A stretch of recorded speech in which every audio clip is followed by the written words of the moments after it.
వచ్చింది. ఇంకొక మన వెంకటేష్ గారు కూడా ఓకే. తులసి మూవీ చేస్తున్నాను నేను. ఆయన కూడా చాలా ఆధ్యాత్మికంగా ఆ. కనెక్షన్ ఉంటుంది అది తనకి. అంతకుముందు నాకు తెలియదు అసలు. ఓహో. ఆయనతో పాటు మన 4-5 సినిమాలు చేశాను నేను.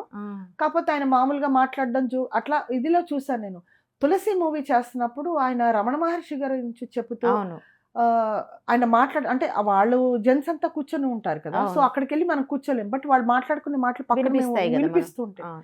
మాట్లాడుతుంటే నేను అబ్బా ఏంటి ఇంత ఇదిగా ఇంత డబ్బుండి ఇంత చేసి ఇంత ఆయన చాలా ఆధ్యాత్మికంగా అండి ధ్యానము వీళ్ళు ఇలా యోగా ఇవన్నీ ఉంటారా కూడా అని చెప్పి చేస్తారు. మెడిటేషన్ ఏంటి ఆధ్యాత్మికంగా ఇలా ఒకళ్ళకి మంచి చెయ్యాలి, ఒకళ్ళకి ఇబ్బంది పడకూడదు, మన వల్ల ఒకళ్ళకి నష్టం జరగకూడదు అనేది ఇంతలా ఆలోచిస్తారా అనే ఇది నాకు అప్పుడే అంటే కొంచెం కొంచెం అర్థం అవుతుంది. అది అంటే మనం పుస్తకాలు చదవంగానే సరికాదు కదా, అవును. మనం ఆచరణలో కూడా ఉండాలి కదా. అది సో పక్కన వాళ్ళకి పంచాలి కూడా. ఇప్పుడు మనకి మంచి ఎంత ఉందో మా మంచిని ఎదుటివాడికి చూపిస్తేనే మంచి అనేది కనపడుతుంది. ఇప్పుడు మనం చెప్పే మాటలు చెప్పి అవతలవాడికి ఎదురువాడికి నష్టం కలిగిస్తా ఉంటే అది కరెక్ట్ కరెక్ట్. కాదు. అవును. సో ఆయన మాట్లాడే ఇది కూడా నాకు కొంచెం అనిపించింది, ఓహో వీళ్ళంతా కూడా డివోషనల్ గా ఉన్నారు అని. అంటే అప్పటి నుంచి కొంచెం కొంచెం చేంజ్ అవుతుంది.